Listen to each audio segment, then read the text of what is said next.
Retro Blood.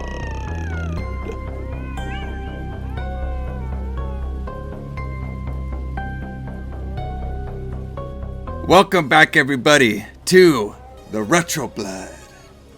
As we start off a brand new month here in the month of October 2025, not only doing our annual Halloween series review, but the Retro Blood is celebrating 4 years on your airwaves. Wow. Can you amazing. believe that? 4 years, man. We've been doing this shit. That's amazing. We've been doing this shit 4 years. We've been doing this shit for 4 years, and we haven't had a dent in 80s horror movies yet. It's pretty crazy. No, there's so much stuff we haven't even started. So much stuff. Speaking of starting, myself and Alison, we are starting off for what I think is one of the most hidden series that the horror movies have ever replaced before. And that is going to be the Howling series. Yeah, right. I thought everybody had seen these movies, but I guess I was wrong. Well, we'll get to it here in a second, but I haven't seen these movies, all right? But it's actually, to me, it's actually kind of like a hidden series because there's 7 of these fucking movies. Yep. And usually when you have 7 movies, 8 movies, 10 movies, you'll at least get something at the Halloween stores, memorabilia, t-shirt, whatever. Brother, I can't find anything from the Howling. So this is definitely a hidden series. But I think it might be a good one.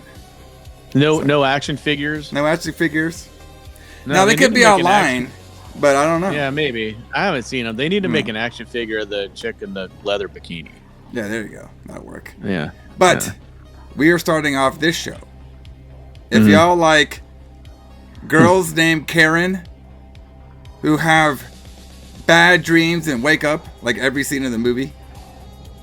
Yeah. If y'all like a guy named Bill who's not getting it from his Karen because she's a Karen, so he has to go turn into a werewolf and have some ritual werewolf sex with some hot girl. If y'all like a news reporter couple who, if this was made in 2025, would be podcasters searching the vast New York library for wolves and wolves attacks. Yeah. If y'all like non-CGI, actually good-looking fucking prosthetics when it comes to werewolves transferring into werewolves, God, that shit was fucking awesome. Yes. And it was. Yeah. Oh, sorry. Oh, I was and gonna say it was Rob Bottin. Rob Bottin. Rob Bottin. He was. He worked on American Werewolf in London. Yes. Because Rick Baker did the special effects, but Rob Bottin actually did the ones. Well, we'll get to it, bro. I'm not done with the intro. We'll get there. We'll get there. The music's still playing. They're waiting for me. All right. And if y'all like a doctor who's all about human and bestiality until he couldn't accept it anymore and wanted to get shot by a silver bullet, then this is the review for you, because the Retro Blood starting off our Halloween 2025 month with the original, The Howling. James Kline, J.H. Alison. What's happening, Alison? That was our longest intro in history. I love it. And that was the longest intro we've ever had. I like it. A lot to talk about this movie. We're excited. I don't know. This movie's great. I think a lot of people do not like this series. I do. I think all of them are great. I love Howling 3. I cannot wait for you to see that. That'll be a fun one. We'll be doing that one. But I don't know. I think this movie's cool. It's based on a book, but it has very little resemblance to the book at all. Yes. We'll get all to that when it comes to who booked this shit. But there's a lot to talk about. But yeah, I mean, I think this series right here is very. I never seen any of these. Like I told you last week. So this is my first watching. I mean, we'll get to the whole plot and everything. I did not expect the little, I guess, Ed trying to get on with Karen in a peep show room. I wasn't expecting that out of my werewolf movies. All right. Yeah. But I should have expect the peep show, because didn't we get a peep show in American Werewolf in London? Yep, there was a peep show in that too. There must be a werewolf thing to have fucking peep shows in these werewolf movies. I'm pretty sure it is. So, but I liked it though. I thought this movie was pretty fun, and I'm very curious because we're not going to be doing all 7 movies because we only do the 80s ones. But I think a good 5 of them, 4 of them. Is it 4 of them? I think it's 4 of them. It's 4. I think it's 4. Yeah. Yeah, 4 or 5 of them. 1 through 4. Yeah, are in the 80s, and we'll talk about all those. And then maybe later on we could do like the other ones that came out. But, this series is still going as well, too. I heard they're trying to make a remake of the original one coming out here pretty soon. So we'll see how that goes. Yeah, it's directed by the guy who directed It. Yeah, which could be cool. They had to change some shit around. I don't know if they could do the whole rape peep showing thing. But they might, be able to, instead of having newscasters be podcasters and shit like that. So we'll see how it goes. We'll see. By the way, everybody, excuse me for my voice. Because of my vast traveling through the world, I've come back from Australia. I've entered the Retro Blood Studios again. I have my Rogue Pumpkin Beer for the first season. Woo. Who needs throat medicine? Just drink some beer, brother. That's what I'm doing this episode. Yeah, that's I'm pretty sure that's what all the best singers in the world do is they don't drink tea or anything like I'm drinking. Yeah. They just drink beer. Yeah. And smoke. Should have had some of that. I thought my voice was good, but I was like, fuck it. It's gonna be okay now. So everybody, I was starting off this Halloween hot with my scratchy voice, which goes with the season, so it's all good. But like I said, we have a lot to talk about, especially when it comes to who booked this shit and why the story is made stuff. Because this movie was actually a pretty big success, and it's one of those things where when the iron is hot, we just keep making shit afterwards. You know what I mean? We see it time and time again, and it's gonna be very fun to see if this sequel holds up when we get to the eventual end, at least the 80s portion of it. So. But let's talk about what was going on in the world of the pro wrestling and the metal music around the release date. We do this every Retro Blood, our Halloween episodes. We've been doing this shit for like 4 years, brother. Talking about wrestling, crazy. Metal. It's crazy. You know what I mean? Crazy. And to think that most podcasts make it less than 10 episodes. And we're well over 200 now. Yeah, we got a lot. By the way, at the end of this too, we'll tell you guys, we have some extra shows coming. We always try to do some extra shows here in the month of October. We are moving some stuff around, but I'll let you guys know what that schedule is at the end of the episode. But let's get on with it. March 13th, 1981 is actually when this movie was thrown in theaters. And actually, it's pretty cool. This movie actually has a really... it was on like a $2 million budget. And it made about $20 million in the box office. So definitely a success. So it did really well. Yeah, it did really well. So really cool stuff. The wrestling thing I was going to talk about just very quick. It's actually in Bonnet, New Jersey, at some like high school gym. All right, which we talked about some of these WWF shows being at high school gyms before, which we couldn't believe. I love gym shows. I love gym shows. So I think this one's pretty fun because this particular one had 2 matches that are kind of stand out to me a little bit. The first one being Tony Garea. Okay. All right. Taking on the challenger Hulk Hogan at this time. All right. And of course, Tony Garea actually won by disqualification. So very interesting. Nice. Hulk Hogan in a high school gym. Yeah. Of course, this is 1981, so this is when we have heel Hulk Hogan. Right. So. True. This is before Hulkamania by a long stretch. Yeah. So, and then our main event in a high school gym, which I could not believe when I heard it. Just imagine this, man. You're in like a gym, WWF fan from 81. You just got done watching the Howling, or you're about to watch the Howling. You went to your school's gym and you saw Andre the Giant versus Sergeant Slaughter in the main event. In a high school gym. In a high school gym.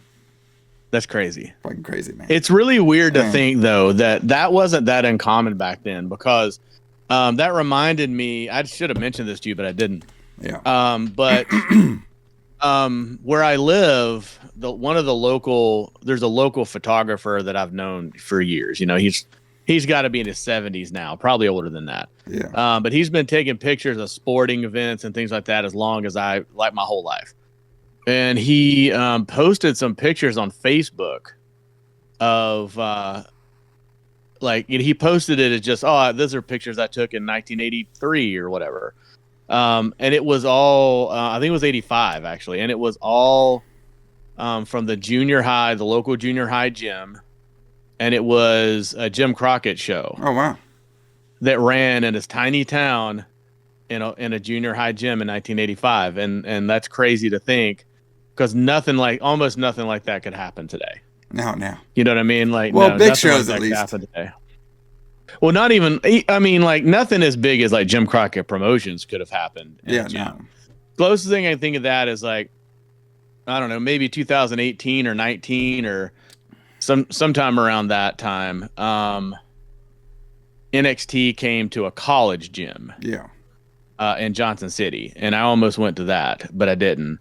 That would have been a cool show because FTR was still there then, and that would have been a kind of cool show to go to. But that's the closest thing to that I could think of. But it's just weird to think that even back then, wrestling was not unpopular. You know, people were going to it, but they were playing a high school gym. It's just crazy to think that Andre the Giant showed up at a high school. Yeah, no. You know what I mean? That's just crazy to me. That's just crazy to me. I saw Sergeant Slaughter. It's pretty crazy. Yeah, and he was not a nobody then. I mean, Andre the Giant was famous. That would be similar to I don't know, Cody Rhodes showing up at a high school gym, I guess. Yeah. Or a really big special attraction. I mean, it almost be right. I mean, could even be a John Cena almost, just a big attraction. You know what I mean?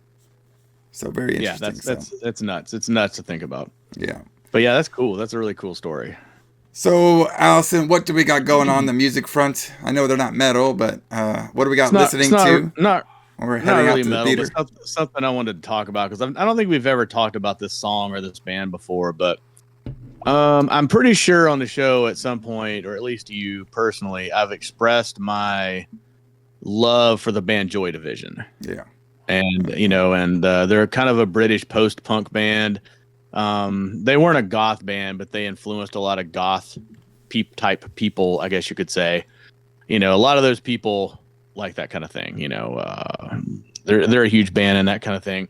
And their singer Ian Curtis, in 1980, he committed suicide. They made 2 albums, and then they were right kind of on the verge of going on their first American tour, and their singer committed suicide. And then they decided to keep going as a new band, and they changed their name to New Order, and New Order is still together to this day. Yeah. But they changed their name to New Order, and they recorded a song, or actually 2 songs, that they had written as Joy Division, the final 2 songs that they had written with Ian Curtis before he died. One was called In a Lonely Place, and one was called Ceremony. And they released it on March 6th, 1981, right before this movie came out. They released it as a single. Ceremony was the A-side, and In a Lonely Place was the B-side. And I don't know if you ever heard the song Ceremony, but it's my favorite New Order song, probably. And if it had been released as a Joy Division song like it had been intended, it might have been my favorite Joy Division song. But it's different than their other music. A lot of Joy Division music is very depressive sounding. Yeah. And kind of real heavy and real atmospheric and sort of sad. And Ceremony is this uplifting kind of dance song. It's really unusual for them, and a lot of people are thinking that they're expecting this to be their big breakout hit, and they were going to tour America, and the song was going to come out, and they were going to be huge. And then that just didn't work out that way. But it did sort of launch New Order's career. Ceremony is a beautiful song. It's my favorite New Order song, like I said. And it kind of did launch their career and got them going again after this huge tragedy that they didn't think they could overcome. But they didn't really change any members. They kept the same people. They added a keyboard player, and then, the guitar player started singing, and then that was kind of it. But yeah, I just want to talk about that for a minute, because it was the beginning of New Order, and the release of Ceremony kind of started their career. And it's an amazing song. I mean, it's just great. I don't know if you've ever heard it, but we'll play it at the end of the show for people. I listened to some of it. It sounds like pretty little different, but it sounded pretty good. Yeah, I mean, I don't know. I mean, are you familiar with Joy Division at all? Yeah. I've seen Joy Division. Don't they have that shirt that's like all like kind of looks like a mountain or something? Yeah, they're like little waves on it. That's the cover of Unknown Pleasures. That's the best Joy Division album. That's a great album. I remember seeing that. I love Joy Division. But yeah, I just wanted to mention that. Not a long, not a long talk on the music this week and the metal this week, but I just wanted to mention that because the single did come out the same week this movie came out. Pretty cool. And I'd be playing it for you as we rode to see the Howling. Do you think our boy, news reporter / podcaster of 1981, Christopher, when he was rushing to save his squeeze and Karen with the silver bullets, do you think he was playing? No, but I'm pretty sure the leather bikini werewolf girl was listening to Joy Division in the order. I could see she looks like the type. Yeah, I'll put it that way. There you go. Well, somebody was. Yeah, definitely. All right, let's get into it with my raggedy voice here. Yeah, brother. Sounds like I smoked like 10 cigarettes. So let's talk about who booked this shit, brother, because there's a lot going on. So obviously this one was directed and edited by Joe Dante, which we talked about before when we did our Gremlins episode. Yes. In archives. But he basically, from making this movie and this movie being a success, that's actually how he got his funding and his rights to do Gremlins. So this is like one of the big films that actually kind of like pushed his career out. You know what I mean? Kind of like made him a little famous. Yeah, he also worked on Twilight Zone, the movie, which we've done on the show. Yes. And he directed Piranha. Yeah, Piranha in the 70s. Yeah, he had directed Piranha in the 70s. But yeah, Howling is what got him known. Yeah, that's pretty much what got him like, it's kind of like a big breakaway. So this is also a book, of course. It is. All right. It was written by Joe Salas and Terrence D. Winkles. Well, the movie was written by Joe Salas and Terrence D. Winkles, but this is based on the novel of the same name by Gary Brender. Right. All right.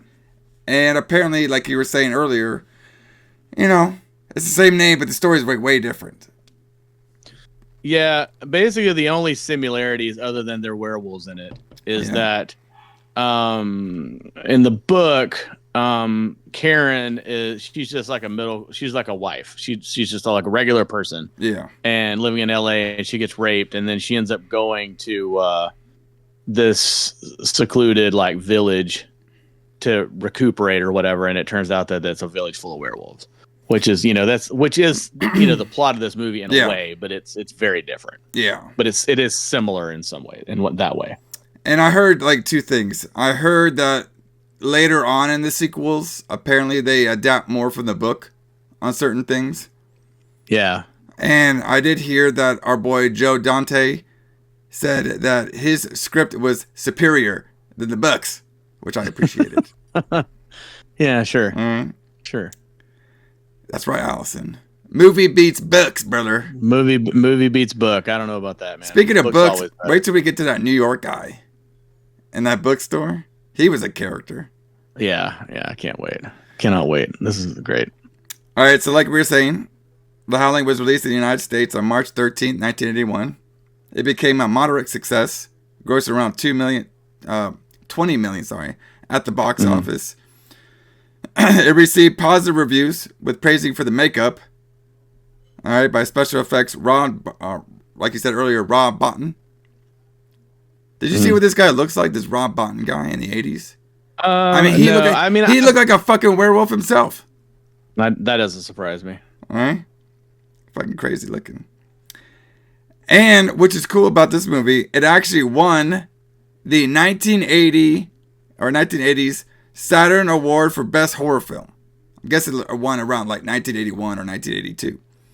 Yeah. And was one of the 3 high-profile werewolf-themed horror films released in 1981, alongside An American Werewolf in London and Wolfton. Both have been reviewed by us truly. Yes. Blood. But in the archives. Yes. It's really strange though, because didn't Friday the 13th Part 2 come out in 1981? And this movie would have beaten out Friday the 13th Part 2. That's crazy for me to think, but yeah. Well, you know, it's probably because of the effects. Like they're really good effects in this movie. That's true. That's you true. know, this is also we had The Fog was also on this year as well too, so that had good effects too. So this was a good year. 1981 is a good year for movies. Really it's one of my favorite years for horror. Yeah, but I mean, like they even had tough competition. I mean, American Werewolf in London, that was a great movie. Yeah, true. All right, we did that up on episode 111, and another great movie too, with werewolf themes that we always praise was Wolfton, based on a book as well too. Yes, by Whitley Strieber, who was the subject of Communion, which we also did on the show. Exactly. It's weird how everything just connects, brother. Right? It's all connected. It's all connected. By the way, you can find those episodes 110 and 111. 110's Wolfen, 111 is American Werewolf in London. Yeah. It was part of our werewolf month that we did. Yes. So. But yeah, it's very interesting. Like 1981 is a really good year so far for horror. Like most of the horror movies we've done in 1981 have been very, very fun. You know, very, just different and fun, I would say. Yes. So its financial success aided Dante's career and prompted Warner Brothers to hire Dante and Michael Flynn as director and producer for Gremlins, like I was saying earlier. Right. And a series consisting of 7 sequels arose from the film's success. A remake is in development from Andy, set to direct it.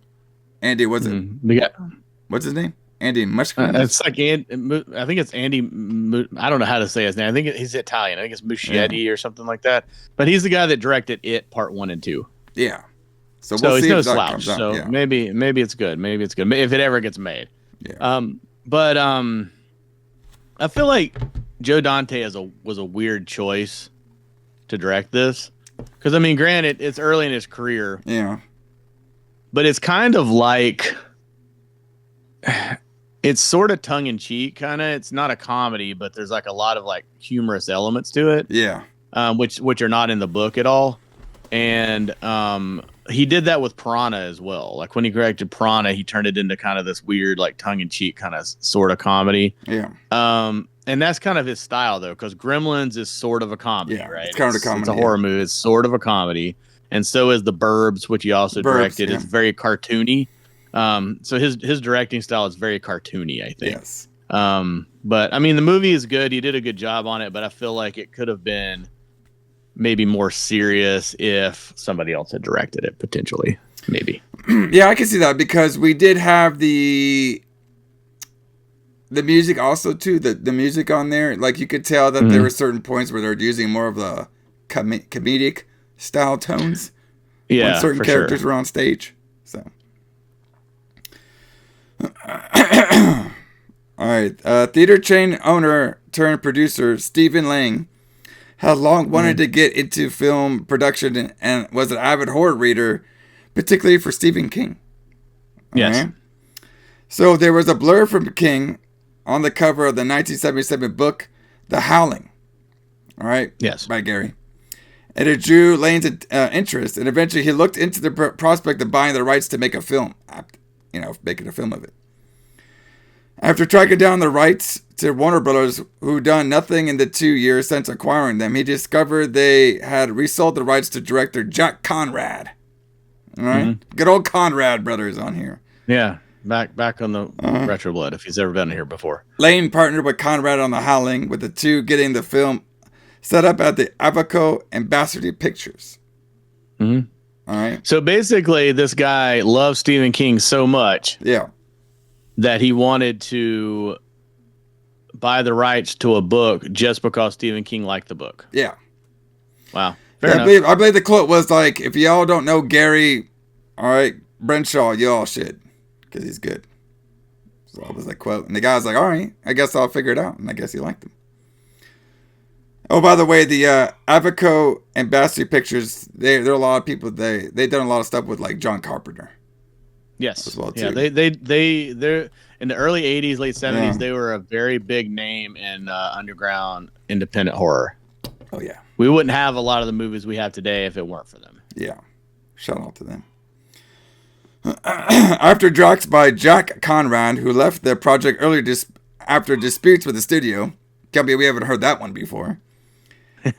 And Terrence H. Winkles provided unsatisfactory director Joe Dante hired John Silas to completely rewrite the script. So I guess this final version was more Joe Dante and John Silas. Right. The two had collaborated before on Dante's 1978 film Piranha. Mm-hmm. Styles rewrote the script with the same self-aware, like you were saying, the same tone that he gave Piranha. So very, his style, like the comedy style. All right.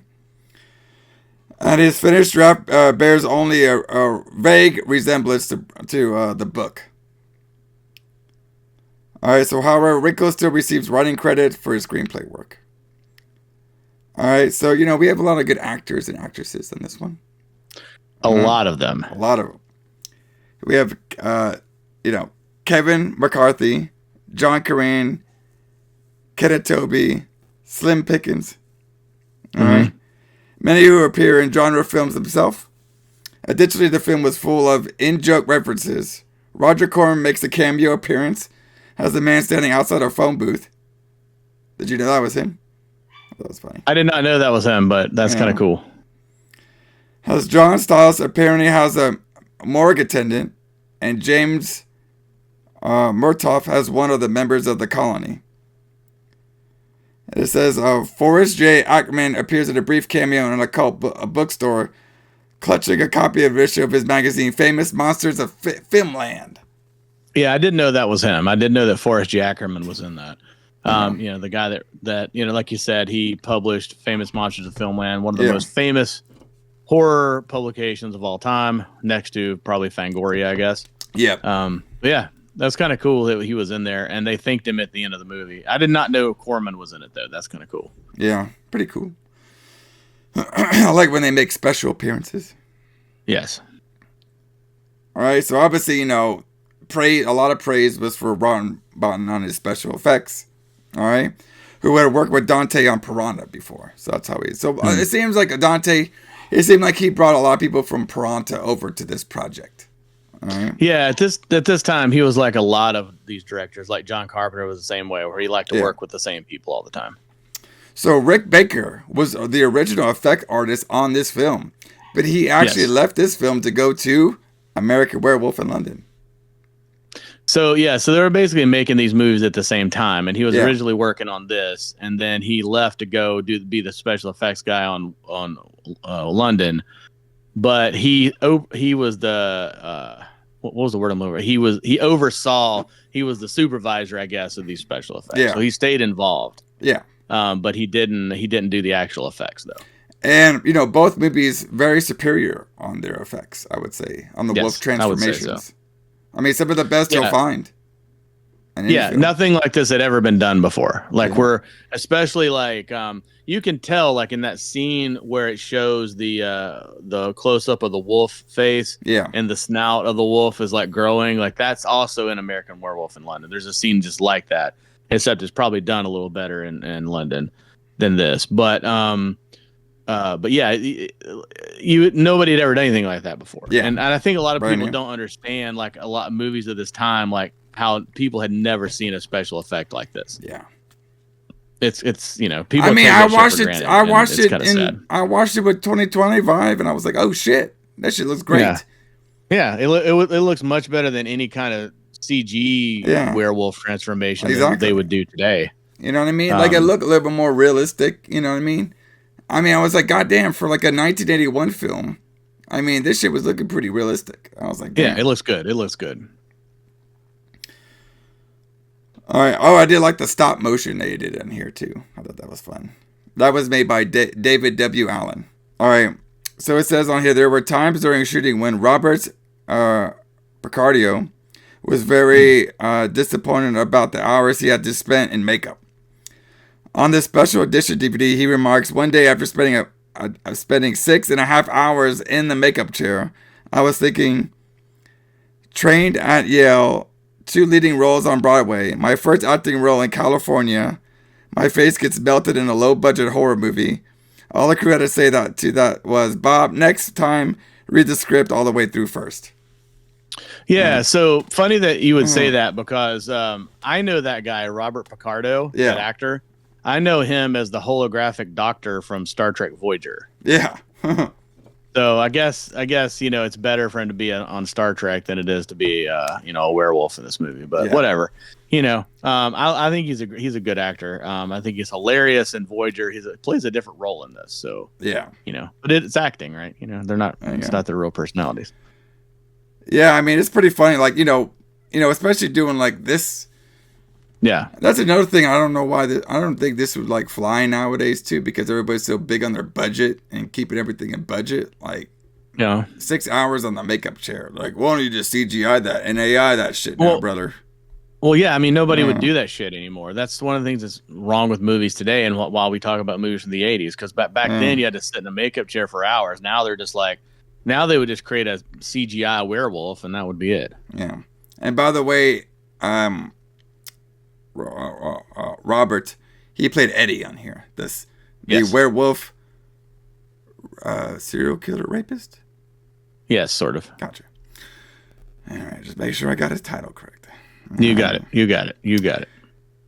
All right, so in the scene where Terry calls Chris from Dr. Wangler's office, a picture of Lon Chaney Jr. is seen on the office wall. Chaney played the Wolfman in a series of 5 films. So, of course, the Wolfman, 1941, Frankenstein Meets the Wolfman, all those ones. Yeah, one of my favorite horror movies of all time. I love the Wolfman. Yeah. House of Frankenstein, that's a good one too. That's a great one too, yeah.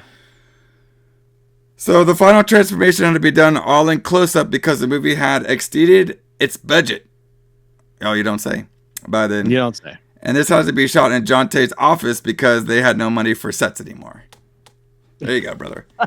Just put the shit in my office. It's all good. That's like something I would do. Yes. So it says the coroner, that weird coroner guy. Right. He was telling a story about a case. All right. It was named Stuart Walker. And of course, Stuart Walker was the director of Werewolf of London, 1935. Yeah, which is also a great movie if you've never seen it. Werewolf of London's awesome. I love werewolf movies, so that's just a thing about me. So, like I was saying kind of earlier, you know what I mean? Mm-hmm. The movie, and which is the one we'll get to later on. Yeah.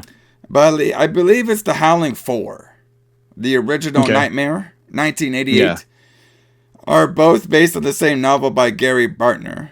Interesting, Howling 4, the original Nightmare, actually represents the more faithful adaptation of the novel than this movie does. Huh. Yeah. I mean, it definitely does have some elements from the book in it. Yeah, I would agree with that. Apparently, this was Dick Miller's favorite of his movies. So that's good for him. Okay. Art director Robert A. Burns had previously worked on the sets for the Texas Chainsaw Massacre. Mm-hmm. In fact, many of the greasy set dressings for this movie were holdovers from the Texas Chainsaw Massacre, most notably the corpse in the armchair seen in Walter Presley's bookstore. Huh. Interesting. So he kept all those pieces this whole time. Yep. For the 7 years or whatever between those. Interesting. All right.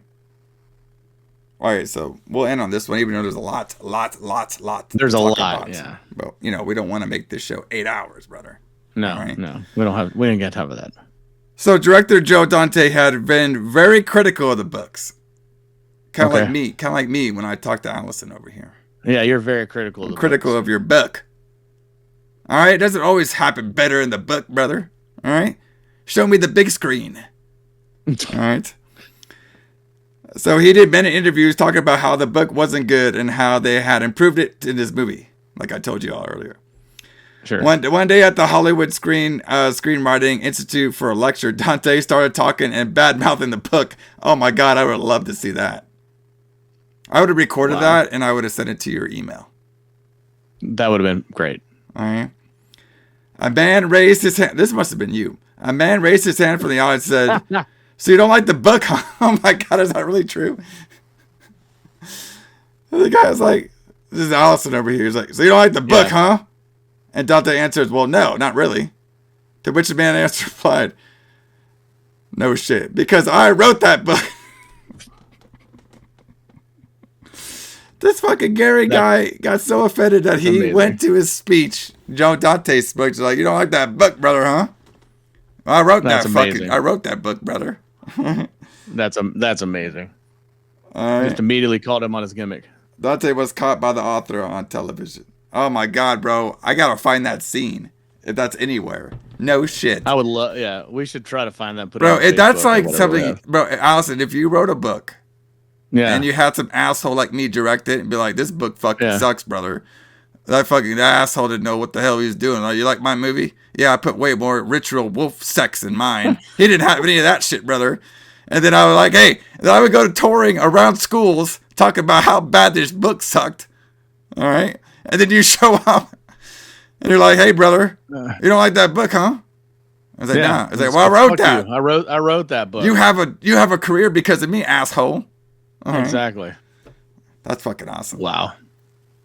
That is, I love that. That's a great thing that end on our who booked this shit, brother. I love it. Yeah, and that definitely does sound like something I would do.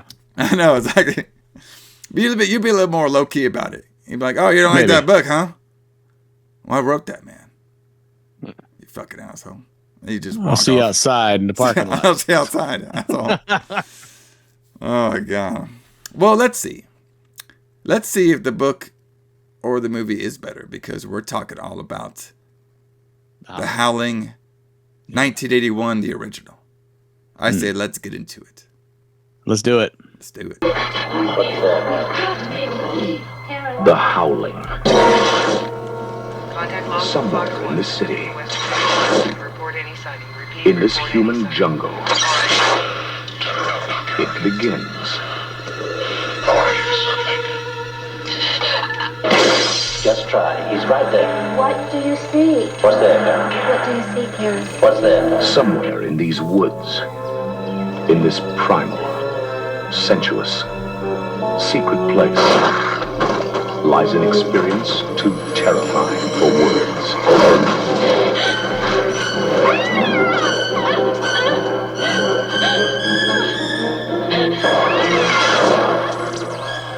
And now, all anyone can do is watch and wait. Tonight I'm going to show you something. Make you believe.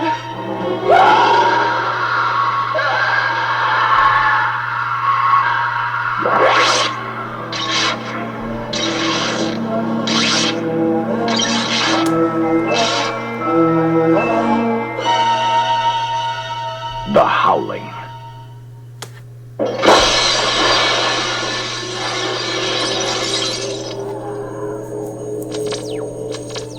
All right, so we start off. All right. And we have like cool looking intro. Yeah. Which I try to do a cool little intro for everybody on our Halloween month reviews. I hope you all enjoyed it. But we have the cool little intro right here. We got some claws going on. We got the Howling. And then we get like a newscast. All right. Talking about animal and primal stuff. Talking about the serial killer Ed. Mm-hmm. That's it. I mean, it said a bunch of shit, but that's what I got out of it. Like, there's a bunch of like newscast stuff in there. And one of the main characters that we meet at the beginning is a doctor. All right. Yeah. Dr. George Wrangler. All right. Played by Patrick Mickey. All right. Mm-hmm. And I guess he's like, I wasn't exactly sure what he was a doctor of. But I guess he was a doctor of telling us that us as humans should embrace our primitive urges. I guess so. Yeah. Because we are primitive animals. We are. And to Dr. George Wagner III, I say yes. I will have some ritual wolf sex in your honor. Well, I mean, that's kind of what the werewolf thing is about, right? It's like embracing this primal animal thing that we've kind of forgotten about. Now, if I can have this wolf sex, will it be with Marsha? Maybe. Marsha, yes. Yes, okay. For Just sure. making sure. You're invited, by the way, Marsha. Thanks, man. I appreciate that. No, you're not invited. I'm saying Marsha's invited. You're not there. Get the hell out of my dream, brother. Anyway, let's get going. So, yeah, see, me and Alison, we embrace our primal nature. We do. I mean, I eat a bunch of meat all the time, so there you go. Counts. Mm-hmm. All right. So the big thing is there's this killer, all right? And his name is Ed, all right? They gave him a name, though. What's his name? Ed the Strangler? All right. I can't remember exactly. Yeah, I can't remember, but yeah, he is a serial killer, though. I think they had a nickname for him, but it's not on my notes here. But it's basically, obviously we're in New York, all right? And I'm pretty sure, like, the beginning of this film was, was showing, like, the murders, the serial killer murders that were happening around this time. Yeah. So that's probably where they got the idea of the Eddie, being basically a serial murderer. And no, they're in Los Angeles. They're in Los Angeles? Then what the fuck was that New York guy there for? I don't know, but they're definitely in Los Angeles. All right. Well, I'm 99% sure of that. Okay, so then what serial killer are they going after? Who was the guy? The big one at this time? In 1981. Yes.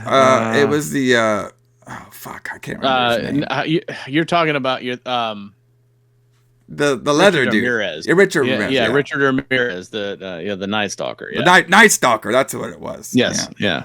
I guess they were like very similar like characters going on this time. Yeah, I mean, I have a feeling that the concept of him in the movie was based on the Night Stalker because that was big in the news at this time, especially in LA. So the big thing that they're trying to do now is we have this news anchor girl named Karen. Mm-hmm. Before the name was ruined. Do you think they would use Karen like nowadays for like a normal character, like because of what the name is about? Yeah, no, you can't use the name Karen in movies today. Yeah, because of that reason. It's been fucking hilarious. You can only see Karens in the vault history now of horror movies, exactly, or movies in general. Hmm. And then her, I guess her boyfriend or husband, I'm not really sure, Bill, who looked like a blonde Tom Selleck. Yes. All right, brother. The stash. I guess I could be one of them stashes. Yeah, that was amazing. You should do that. Should. Fuck it. Just like Hangman. Well, Hangman has the big stash, but then he got the fuzz. That's true. He does. Our boy here just has the stash only. You know what I mean? I'm trying to show you. Okay. So, the big thing about this is, I guess the killer, Ed, reached out to Karen and wants to meet her. So Karen is working with the cops to locate this killer and trap him by phone tapping it. All right, so Karen is at a phone booth. Gets a call by Ed. Ed, we see one of his rooms. He has a bunch of paintings of werewolves and, little clues that you'll see throughout the movie. He has the paintings of werewolves. He has the clips of his killings. He has the clips of the beach. All right, which we'll find out what the hell it is later. So they're talking, and of course the cops fuck up because the signal is lost, and Bill's all freaking out. And then Karen agrees to meet Ed at a sleazy video store. Yeah. Now, Alison, I am not a serial killer. Okay. No. I haven't even played one on TV. No. But I think if I was going to lure a girl so I can do mischief things with her, I don't think I would bring her to the local Jerk and Turk store. Probably not. I feel like that would be a bad choice. And it didn't go well for him either. So, yeah. So, he tried, I guess, but it didn't work. He tried. So she goes to the Jerk and Turk video store, which, you know what? We We don't got none of them nowadays. Where are they at? Well, it's all at home now, man. You watch your true. porn on the internet. You don't need to go into public and, you know. I think we need to bring that back, brother. You know what I mean? You think so? You think we need to bring back porn theaters and things? We can't just do home everything. Well, you know what I mean? That's true. So that's true. You're right about that. Somebody would fuck it up nowadays, but. So she goes to the sleazy store. Oh, there's one scene I forgot to mention. Apparently, when Karen was going to the phone booth, this guy thought she was a hooker, which I thought was kind of funny. That was hilarious. Yeah. I think didn't he ask like how much was a hand job? Yeah. Okay, gotcha. All right, so now she's going to the sleaze store. The cops are trying to like rush to find where she went. They eventually found this, I guess, hooker, and the hooker says, "Yeah, she went to the sleazy store." So Karen walks into the booth with the smiley sticker on it. Yeah. She goes into the booth, and Ed, a charmer over here of the ladies, is showing her a video. I'm not sure. Did he make this video, or is it like his favorite rental? No, I think it's just something you can rent at the store, but it like shows like this woman being raped by these other people. So in 1980, we could just go to video nasty stores and get snuff films. Well, kind of, yeah. Like probably in like L.A. and New York, you could, yeah. You could probably watch all kinds of shit. So Ed's showing her this film. He's like, it kind of reminded me of Red Dragon here. He's like, oh, what do you see? Well, a little bit. I didn't think about that, but you're right. It's kind of similar to Red Dragon. He's all like, once I heard your voice from the fucking TV show, I knew you were the one. See, those girls are not really women, but I'll make your body feel like it's never had before. Basically, wow. You know, that now that we know, since you watched the whole film, basically Ed, like, you think at the beginning he just wants to rape her and do, weird shit to her. But I think he actually just wanted to turn her into a werewolf, basically. Maybe, yeah.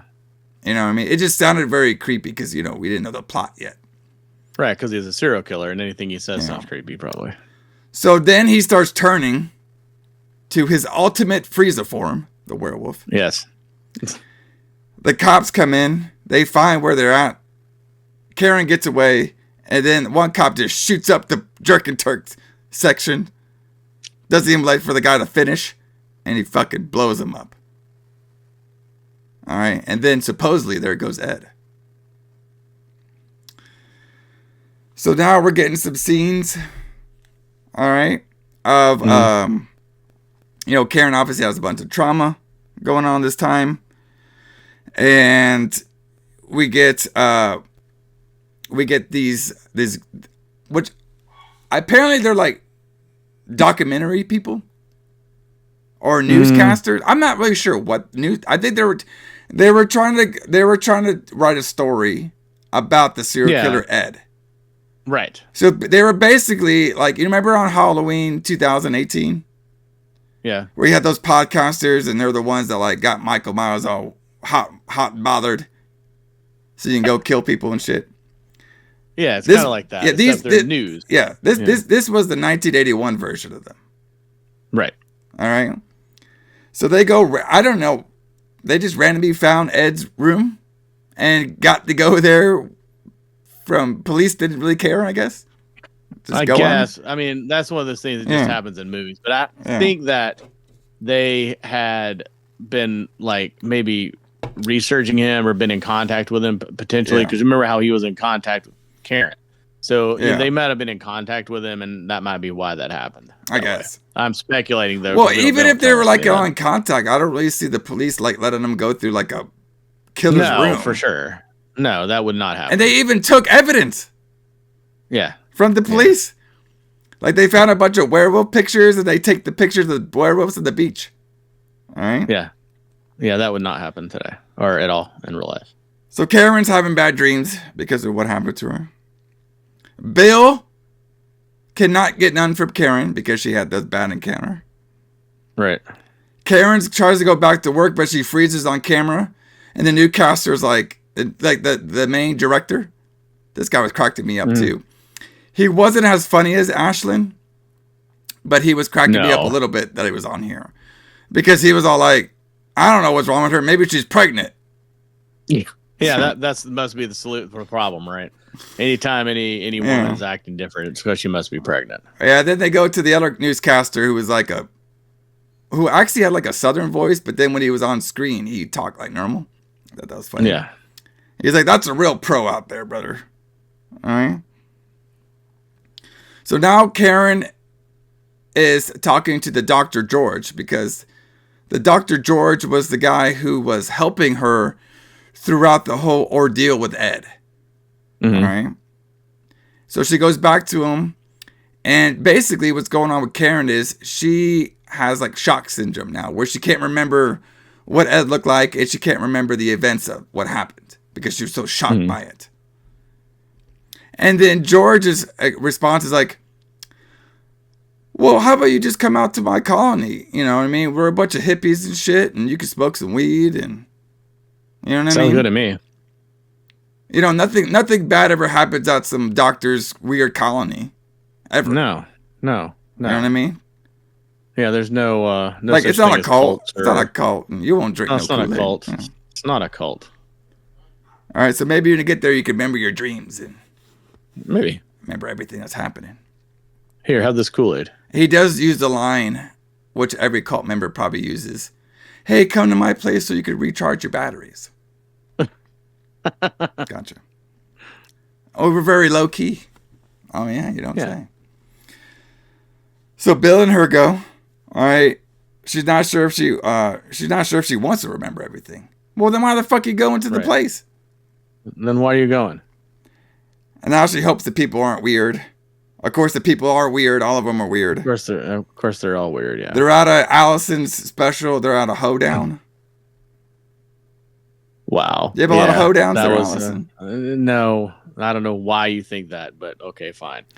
Do I seem like somebody who likes hoedown music? I don't know. I don't know. You never did put it on here, man. I complain about that shit all the time. But anyway, yeah, they're listening to hoedown music at their little beach cult gathering. So they start meeting a couple other people. They do, yeah. The biggest one is they meet Charlie. He's one of the guys. They meet this other girl, Donna. All right, They meet Donna. She's from the ritual cult, the hoedown cult. All right, and this is when Donna takes Karen, and they go talk, and then they go talk to the doctor. And this is when Bill looks around, and this is when Bill meets Marsha, the goth witch of our story. Yeah, Marsha's awesome. All right. He's like, hey, what's up? He's like, can I have some of this? He's like, yeah, you can drink this. All right. And he's like, what is it? She's like, wine. And he's all like, Curtis. I was like, all right, well, I'm looking around here for my wife. And she's like, starts smiling. She's like, why? Why? What do you need her? I'm here. I'm right here, brother. Yeah. All right, so now they're talking about why, George thought she would like this place, and, asking, oh, do you miss TV? Funny. So then Marsha shows up. She doesn't like this book that George gave to her brother. All right. She leaves. Donna calls her a bitch. All right. And George is like, no, Marsha's not a bitch. She's a very element person. Oh, yeah, what does that mean? Like a witch. Like, yeah, that's what that means. So now we have my second favorite character of the show. Mm-hmm. The old man werewolf guy. Did you see this guy? Yes. He was great. Holy shit. He was... he is what I want to be when I'm old as fuck. That's what he is. Yeah, he was played by a famous actor, wasn't he? Yeah. Did they say what his name was? I don't think they even said his fucking name. I can't think of a... Anyway, I'll think of it later. Yeah. So he is he's walking around, right? He's like looking. First of all, he's looking around, old as shit. Watching all these people partying at the hoedown. Yeah. Fucking see some kids kissing. Can't have that. He's like, this ain't the old ways, brother. Stares at the wall for a couple minutes. And then he's about to jump into the fire until somebody stops him. Mm-hmm. He's like, I want to go. All right. He's had enough of these new ways. Yeah, news waves on here. And then eventually the doctor calms him down a little bit. And then we get scenery shots, which the scenery shots in this movie were really good. And we have the cool moon, fog on the moon. We have fog in the forest. I liked it. Mm-hmm. Karen Can't Sleep. By the way, if y'all want to drink, the Karen Can't Sleep is a great drinking game to play. Yeah, which or Karen has a bad dream. Now that I'm back at the Retro Blood Studios and I'm doing these podcasts at our nighttime now, I can drink my pumpkin beer over here. You can enjoy that pumpkin beer. I will drink it to Karen not sleeping and having bad nightmares. So she wakes up, looks out the window. She hears howling noises. Mm-hmm. She tries to wake up Bill. Bill thinks it's the wind or a dog. Then Karen sits by the fire. And we get wolf vision. Love wolf vision. That's we right. had it in the Wolfen. Yeah, we had that one too, yeah. Now, Wolfen had more wolf vision than this movie did. Right, that's true. It did but it have is more back. wolf vision. I love wolf vision. Yeah, move over Halloween. We don't need your fucking Michael Myers vision. We got wolf vision here, No. brother. Yeah, exactly. Karen looks outside. And it's the redneck wolf that was at the party. Not the old guy. It was like some redneck wolf dude. No, yeah. I believe his name is Fred, but they didn't really name everybody here. All right. So we have the main characters you didn't know of is Marsha, Ed, redneck werewolf, Dr. George, old dude. All right. We have Karen, Bill, Donna. And then we're going to have our podcasters, Chris and Terry. Yeah. That's our characters, basically. So now Karen is done playing tennis with Donna. They talk about the weird shit in the bushes. Then we have a cop, Sam, show up. They were telling Sam about it. The people in the weird thing in the bushes. Now we have I just called them the podcasters throughout the whole movie. Okay. Chris and Terry. Sure. That's what they remind me of. All right. They look at Ed's dead body. They're saying he had a tattooed on him. All right. The guy has some raw meat near his hamburger for comedy purposes. Alan, were you laughing? Yes. That was hilarious. All right. It was hilarious. They open up the place where Ed was supposed to be, and there's no Ed. He's gone. So they think somebody grave robbed his body. I mean, that's a logical assumption, right? Yep.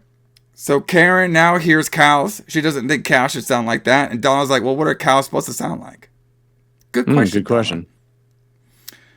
But they don't sound like wolves. Yes. So they hear noises, and Karen asks for a gun. All right. And I couldn't believe this. And I don't want to go too big on the subject. But Donna says like she's practicing a bunch of stuff. It's just that she was practicing Scientology. That's been around that long? Yeah, it has, actually. It's been around a really long time. I did not catch that. Does she say that? Yeah. She says she's practicing Scientology? Yeah, she said she practiced a bunch of stuff, and one of them was Scientology. Yeah. And I was like, I didn't hear about Scientology until Tom Cruise went into it. Yeah. It'd been around since at least the late 70s. Like dying. I remember, so before I knew what Scientology was, I remember when I was home during school and like in elementary school in the early 80s. I remember during the day, like during soap operas, when my grandmother was watching soap operas, there would be a TV ad for a book called Dianetics, which is written by L. Ron Hubbard, and Dianetics is about Scientology. So it's like the Scientology Bible, sort of. But yeah, so it's crazy to think, but Scientology's been around a very long time. Very interesting there. So they see a bunch of dead cows. Their flashlight goes out, so now they're freaking out, and they get scared by Sam. All right. Then we got the next morning. Bill goes shooting with the rest of the fellers. Mm-hmm. All right. No, that's what you do, right? The guys just go shooting. Yeah, they go shooting together, brother. It's a man thing out there in the woods. Yeah. All right. Let's go shoot something. So Karen comes by. Bill's like, don't you have a bunch of sessions to go to? Don't you know we're doing man stuff over here? Yes. And she's like, yes. And she goes to her sessions. And then we have the redneck werewolf wandering around. Mm. So they go hunting. The guys do. Karen's having her sessions about Ed. Still can't remembers it. Our boy doctor is like, don't you see? Can't you see? Can't you see? And she's like, no, I don't see him. I'm like, oh, I don't see shit. Fuck. So now Bill's a good shot. Everybody's surprised because they thought he was a city boy. Yeah. All right. Then we get one of my favorite scenes. We have the nuns looking at the devil mask for some reason. That was awesome. We have the podcasters now doing research. Okay, so this is how you can show how outdated this movie is and how fun it is. So, the remake probably now is going to be the podcasters searching on Google about the old stories of the werewolves and the demons or maybe, no, actually, if it's made like past 2025, they'll probably ask ChatGPT. Tell me everything about werewolves and demons, ChatGPT. That's awesome. All right. But yeah, you're right. But back in the day, brother, we didn't use no computer system. We went to your local demon, spiritual, California, New York guy bookstore to get all your information. You had to go to an occult bookstore to find out information, apparently. My favorite line in this, I don't know if you catch this, Alison, but they're like, I think it was Chris, he was all like talking to the book guy. I was like, hey man, do you know who would rob graves? And the book guy is like, no, I don't know that, but I have a book that does. Yes. So Chris's idea of research is asking this weird New York book guy if he knows anybody who robs graves. Yes. Well, what else are you going to do, right? Do you know anybody that robs graves? But he doesn't know it, but he has a book. No, so there's a whole book on people who rob corpses. Apparently so, yes. What book is that? And what book is that? And where can I find that? And where can I find it? Yeah. All right. So then Terry reads a book about warlocks, werewolves, and demons. Oh, okay. You know what I'm saying. The trifecta there, brother. All right. Mm-hmm. Imagine that stable in wrestling: warlords, werewolves, and demons. Well, they kind of had that when they brought ECW back. Remember, they had the zombie guy. Oh, yeah, that's right. Werewolf. Yeah. I mean, and the vampire. Yeah. Yeah. There you go. All right. She wants to know if Ed's killing has it was during a full moon. All right, and then the book guy's all like, brother, that's Hollywood stuff. Yeah. All right. Werewolves can shapeshift. All right. And nothing, they don't need a moon or nothing. They can just turn and shapeshift whenever they want. Mm-hmm. And he asked, what about silver bullets? He's like, oh yeah, those work. All right. That myth is true. All right. All right. So he's like, yeah, that myth is true. All right. So now we have the redneck werewolf guy is now telling Bill that, hey, you gotta eat what you shoot, brother. Yep. And Bill's like, oh, I didn't know that because I'm a city boy. And he's like, well, don't worry about it. We'll bring this to my sister and she'll cook it up for you. So, apparently his sister is, of course, Marcia. So now they're in the creepy cabin together. And Bill's like, so you can start cooking that thing I killed? And she's like, I'll kill it later. Then she just goes right in for the kiss. Yeah. Bill's liking it for a second. And he's like, oh. Gets off her and he leaves. All right. So now Bill walks to a full moon, smoking outside. Because there's a lot of fog everywhere. Mm-hmm. Yeah, everything looks like a black metal album cover to this entire movie. You know what it also looks like? It looks like that Merciful Fate album. Yeah. You know what I'm talking about? Yes. Yeah. Yeah. Pretty much any Merciful Fate album, it looks like. Or King Diamond record, too. So he hears wolf sounds, howlings. And then the wolf attacks him. All right? And of course, he got bitten And I believe he got bitten by the redneck wolf. Probably. So Bill goes to the doctor. He gets a huge shot. Karen wants to leave. The doctor's like, well, I don't suggest that because a bite like this could be dangerous for traveling. Podcasters watch a werewolf video in bed. See? The books didn't tell them nothing. They got to watch videotape there, Alison. Yeah, they do. All right. They get a phone call. They get a call from Kent.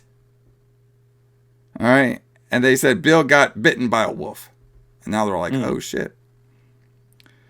So now Terry decides to drive up and go meet Karen. Karen meets with Terry. Tells her what's going on. Bill doesn't eat meat, apparently. That's going to change. That's what I put in my notes. Ooh. Bill and Karen are in bed. Bill has a super hairy chest, even though he hasn't turned into a werewolf yet. No, he was halfway there already. He's halfway there, brother. As a hairy man myself, my hair chest doesn't go up that high. Just in case you're all wondering. I know there's half the audience that was. I'm sure somebody was wondering. All right. So this is a cool scene right here. And I'm not lying. I was a little jealous during this scene. So Karen's sleeping. We have more fog outside. Karen's having more dreams. Wakes up Bill, but Bill's gone. He's missing. Bill is walking outside. He meets the witch, Marcia. Ooh. All right. And they walk towards a ritual fire that we usually burn witches on. Mm-hmm. And then Marcia, oh so slowly, starts taking off her nightgown. And not since the devil's honey have we the return of a full bush. Ooh, I know. It's been a minute. It's been a minute, brother. But we got one back though. And she is ready to go, brother. Bill takes off his clothes, and they start having some werewolf ritual sex in the woods. Yeah, I love this. Love werewolf sex. You know what? Just take my money, brother. You know what I mean? Good old stuff here. I know. So now, wolves are howling, and I believe it was Terry's the one that woke up and started recording it. All right. Then we have more ritual sex going on. This is when they actually turn into werewolves. Mm-hmm. God, that must be fun. You know what I mean? Just getting out there. Yeah, You know what I mean? I think being a werewolf would be a lot of fun. I know. Why is everybody all hating on these werewolves, brother? I don't know. Plus, silver bullets nobody can afford silver bullets now, so you're pretty safe. You're pretty good. Don't worry about it. Yeah, exactly. All right. So they all go fangs, and then now the doctor's hearing those noises. And then they turn full wolf into 1981's animation, stop motion animation. Yeah, really cool looking. Yeah, really cool scene. Really cool. I actually liked how they used the animation on this film. I thought it was pretty good. Yeah, the animation in it was great. So now Terry is taking notes of her recording on the beach. What were those notes insist of? Strange noises in this strange fog land. Mm-hmm. I still can't sleep. For some reason, I heard a bunch of wolves fucking outside. I don't know what the hell that was. All right. So now she goes up, and now she's looking at the beach. She's like, wait a minute. This is from that painting I stole. So now she's putting two to two together. So now Bill's there. He looks hungover and guilty. All right. And this is where you have a long scene of Terry walking around. She hears her name in the forest. The wolf's behind her. Terry goes to this creepy house cabin. Looks around, sees a pig, starts taking pictures. Sees the happy face sticker from Ed. Remember you put that in the peak show? Right. And this is Ed's other crime room. So he has two of them. All right. So she's taking pictures of all this stuff. Redneck Wolf is stuck in the closet and breaks out of the closet. Terry runs. She's running. Grabs an axe. She runs into like the little hole part. Wolf's attacking her and stuff. He's scratching her, biting her and shit. But then she axes off his arm. Can you believe that shit? That was awesome. I love that. That was a great scene. That was a great special effect. Yeah. I thought it looked really good. Cool scene, I would say. So then, once the hat gets hand, she can see that the hand is now turning into a human. Okay. And then now Terry runs all the way, and she goes all the way into the doctor's office, Dr. George's office. All right. And she calls up Christopher. All right. Saying, you're not going to believe this. By the way, did you watch this on Tubi? I watched it on Tubi, yes. I have it on Blu-ray, but I watched it on Tubi. Did you get the scene where, like, I swear it was like one of these scenes where, like, it cuts and then it goes into a dog food commercial? Yes. I got the dog food commercial too. I was like, that's awesome. That was perfect. Oh, I was like, shit, that's funny as hell. Yeah, that was perfect. I like that part. So, for all of our drinking buddies out there, Karen has now woken up from a bad dream. All right, I'm going to grab this one right here, brother. You playing some rap music on there? I don't know what happened. Sorry. Maybe the spirit of we didn't have any rappers on this one, I guess. Maybe Ed. There you go. Yeah. So now Bill turns around and now Karen can see the scratches on his back. And she's like, where do those come from? He's like, what have you been up to? Yeah. And he's all like, well, I got it from the wolf attack. She's like, they weren't on there last night. And then they start fighting and stuff and he smacks the bitch. All right. Then he leaves. Then she's like, she wants to leave. And he grabs her and stuff. He's like, you don't know the urges. Says every man who's been in that situation, I guess. I guess so. And she gets on out of there. I guess he was talking about his animal urges. All right. His wolf urges. Yes, wolf urges, man. So Terry's now telling Chris, all right, of Ed and all the colony stuff. It's all real. It's real, brother. Yep. That book you read was real. All right? Yep. And he's like, and then Chris is like, well, why don't you go to the filing cabinet? I was like, what the fuck? Okay. And he's like, yeah, I'm going to the police right now after I got done watching my cartoon. Because he's watching some damn cartoon. She's looking through the filing cabinet, and this is when we get the big ass wolf, which I believe is the Marshall wolf. Yeah. Comes and gets her. Chris can't get a hold of her anymore. Calls the police, who never showed up. Which I guess we find out why they don't. But I put in my notes, the wolf looks fantastic looking. Because this is the first scene where we actually see the full wolf, the full thing. Mm-hmm. Yeah. It was awesome. All right. Chris calls up Sam. Sam's like, oh, don't worry about it. I think she's safe.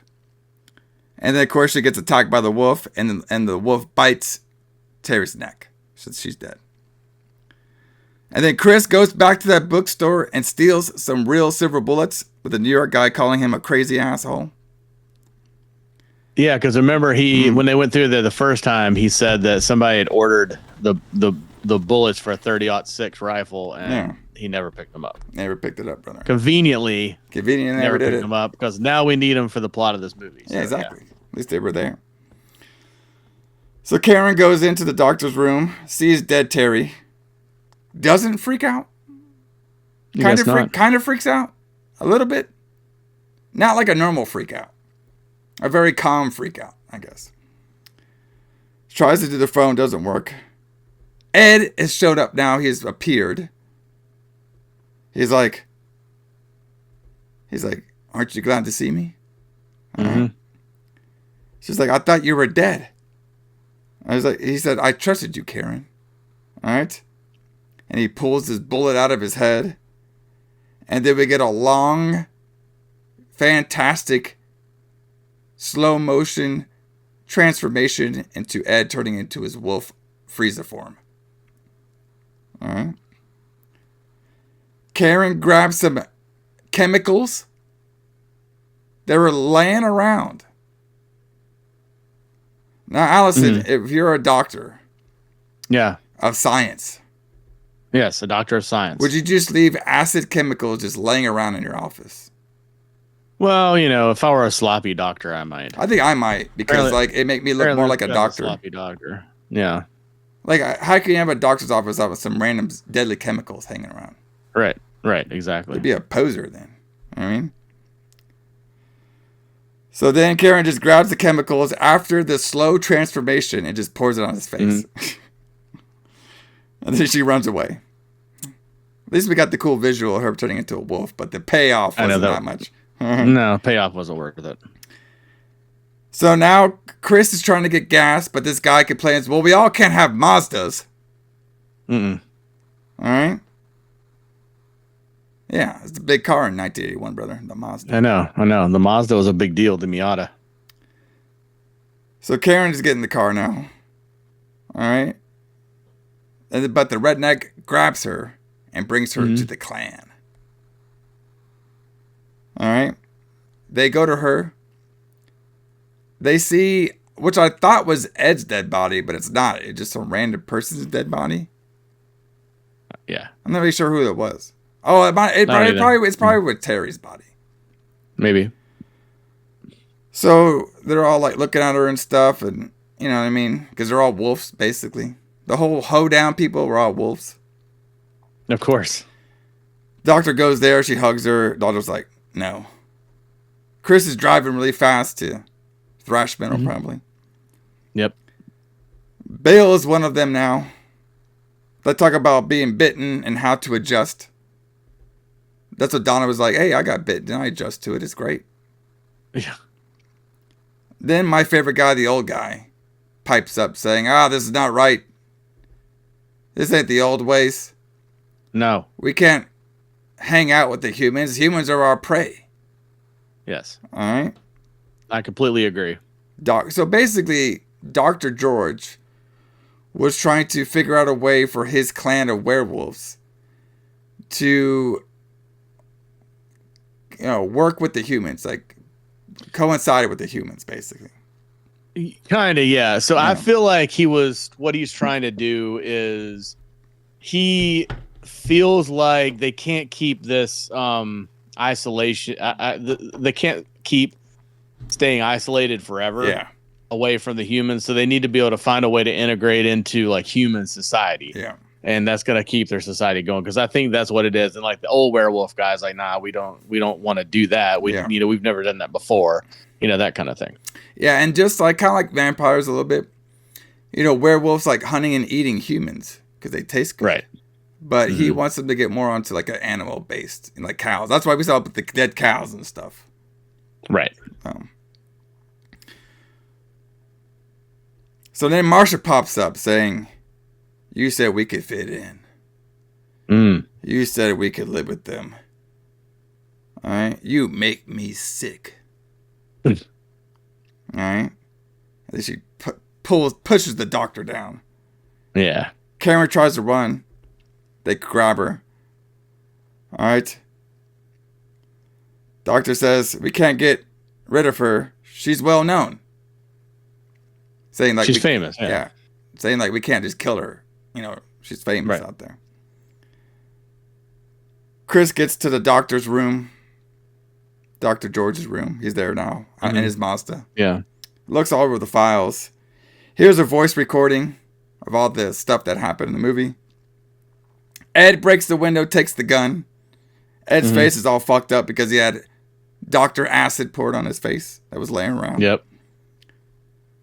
Says I think he said either Terry or Karen had I guess it was Karen.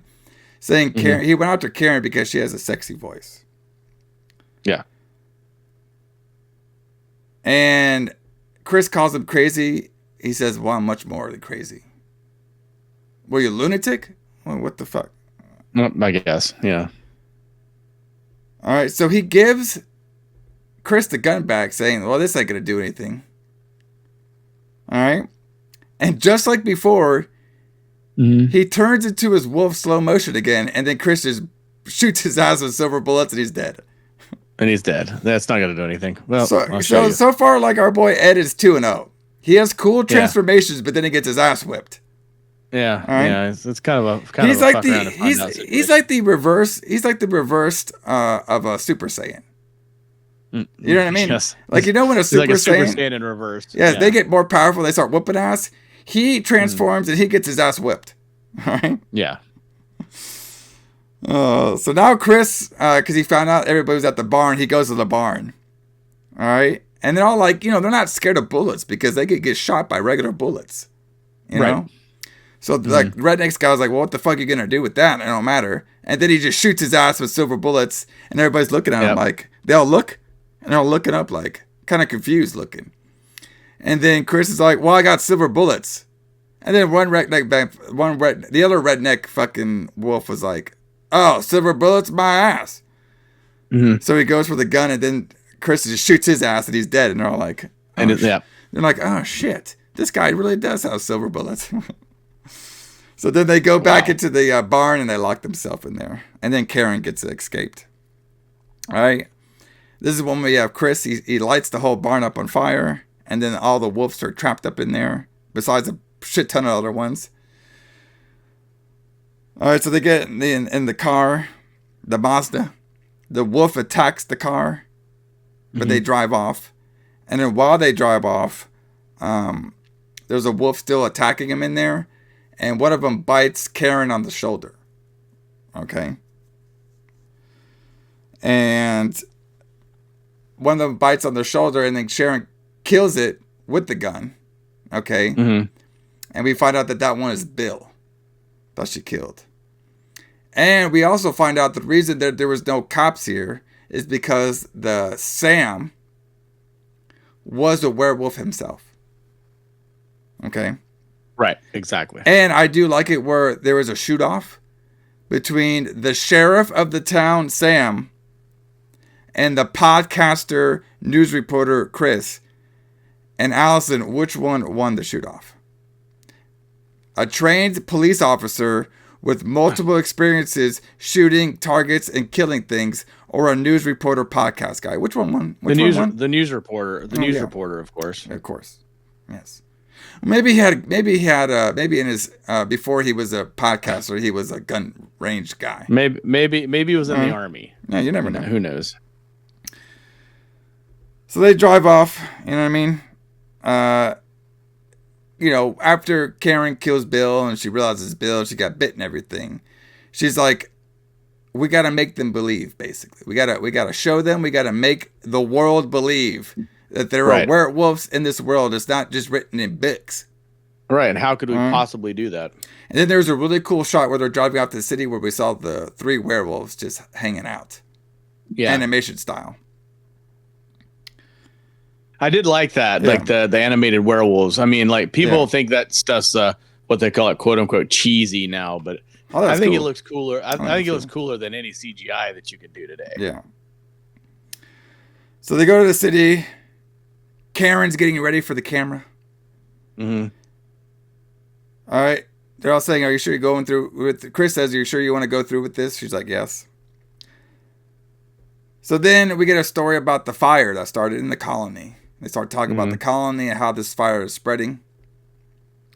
And then they're going to go through something that was there to talk about Karen. All right. Mm-hmm. Karen goes on. The director guy's noticing, I think she's going off script here. Do you guys change it? She's like, yeah, we changed some stuff on it. So then right when she says, I'm talking about a secret society. That's when the director guy's like, oh shit, what the hell is this? Pull the plug on this crap now. But they can't, because Chris won't let them. Too late. And she's like, I know you all are not going to believe me and stuff, but let me show you. So this is when Karen turns into a werewolf live on national TV news. That's broadcast everywhere, apparently. The people are reacting. We have a kid saying, Mommy, there's a werewolf on TV. Everybody else is kind of laughing at it, to be honest with you, which probably would happen nowadays.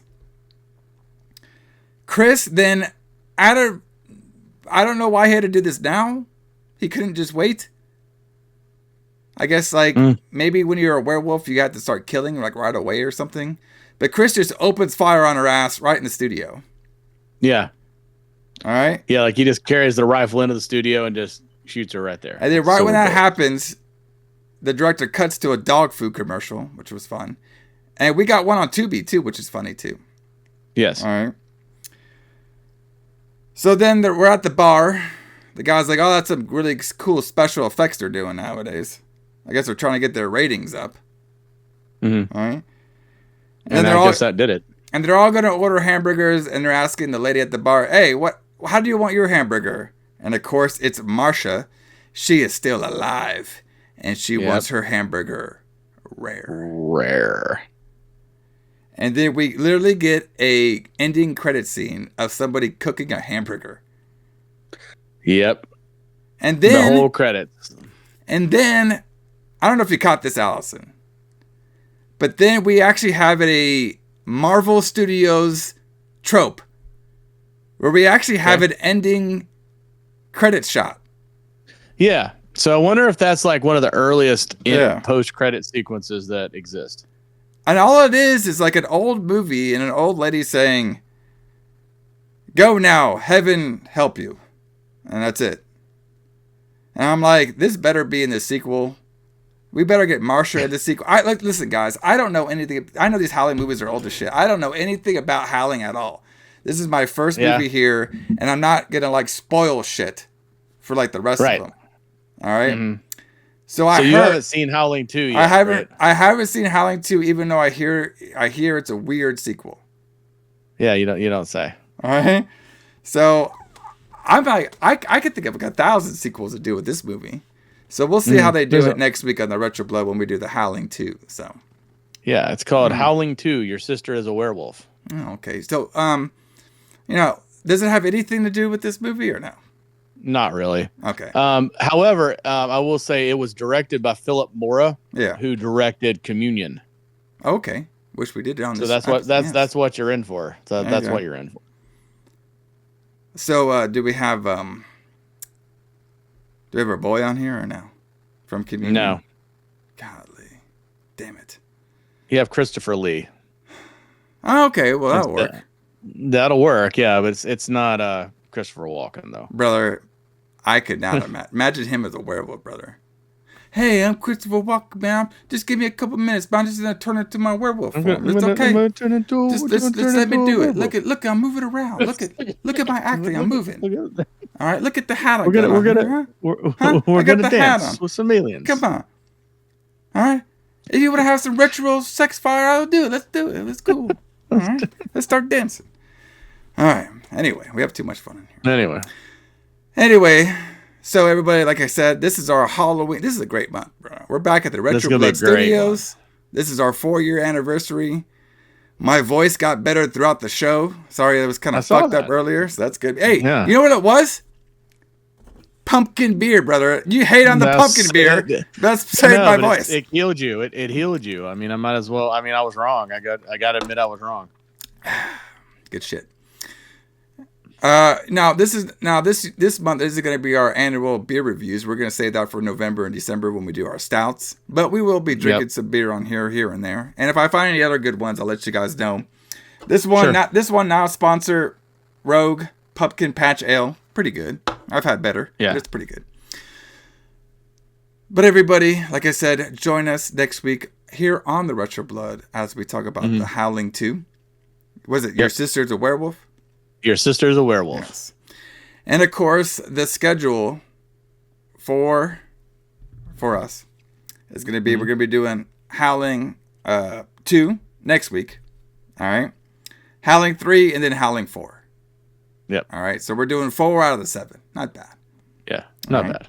Because I believe the 5th one, actually, wait, was the 5th one, is that technically 1989 or 1990? So we're not sure. Not sure. So we've seen both. We saw that it came out in 1989 and we saw that it came out in 1990.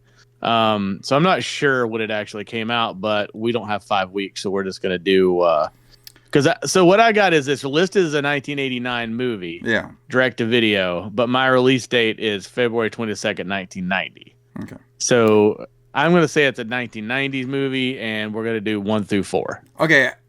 What about like Those are the 4 best ones anyway. Well, I mean, let's see. What we could do is if we're liking it, you know what I mean? We're going through the 1 through 4. Maybe in November we can, do the 5th one. Just to keep it. Maybe. We'll see. We'll see. But everybody join us on Halloween. Has our alternative show, our sister podcast, where we get out of the 1980s, the lights out, me and Alison. We're going to be talking about Halloween H2O. Can't wait for this. This is going to be a good show. The 20-year anniversary of Halloween. All right. Well, at that time it was. Not anymore. At that time. We're going to talk about early 2000 effects. Yeah. We're going to talk about early 2000 acting. Oh, boy. We're going to have first reboot of Halloween. Well, yes, the first reboot because they ignore Halloween 3 through 6. Yes. All right. And then we're going to talk a little bit about the failed sequels that were supposed to happen before Halloween H2O, which are kind of fun. Yeah. And we'll probably touch a little bit on Resurrection, which totally fucking sucked. Yeah. And we'll talk about what was supposed to happen, the sequel after Resurrection. And because the Resurrection did so bad, they weren't able to do that. Because they were trying to do a trilogy. Another trilogy, yeah. They wanted to do another trilogy, but then they made Resurrection, and then everything went off the fucking rails. Yeah, and then that's when Rob Zombie did his, reimagining of the Halloween series. And then, of course, David Greer, whatever. He did the 2018. David Green. Yeah, David Green. He did the 2018 remakes, which actually was a trilogy. So, which we have talked about before on this podcast. So. Yeah, this might be a hot take, but I like H2O better than I like the David Green trilogy. I don't know, man. We might have to. We'll talk about on the show. We will. A longer format, but I don't know. I'm at to debate you on that one, but we'll see. Maybe we'll see. But also too, usually me and Alison, we did the Battle of the Halloween Havocs, but this year we're gonna have to skip it. Probably we're just got to keep it in the can.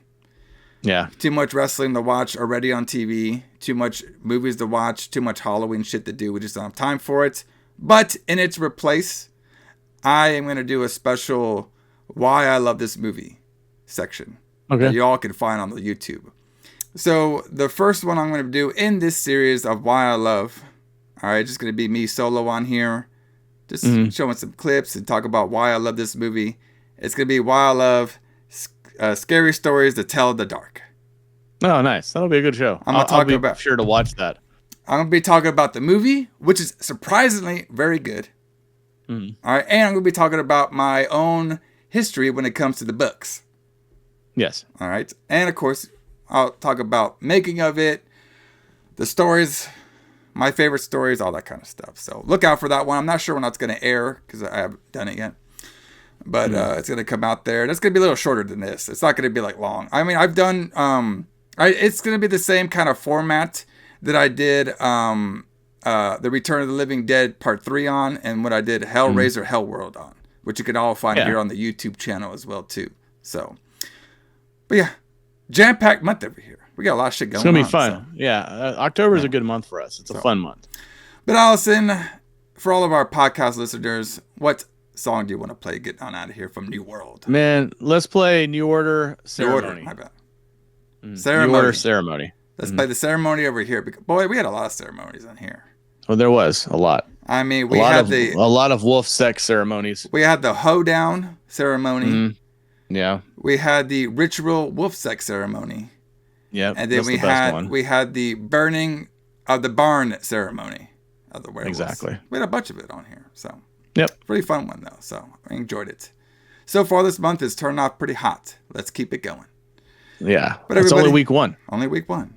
J.H. Alison, James Kline. We'll see y'all later. See you guys next week.